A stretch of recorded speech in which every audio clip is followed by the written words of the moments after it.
Goeienaand vriende, ons is weer eens besig met die braaibroodjie challenge. Dit is nou episode 3 wat ons nou die beste braaibroodjie wil kry.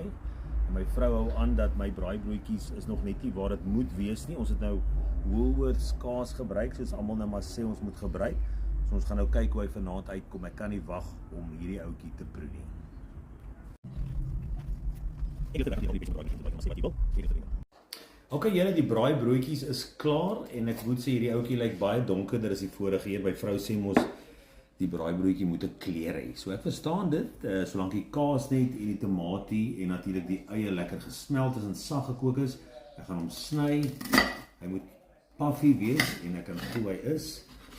Sny ek hom. Kom ons vat 'n happie. Kom ons kyk.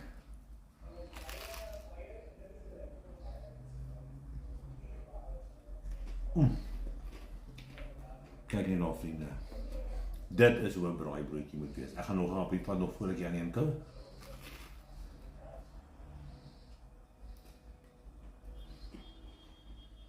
Hemels, kyk net daar.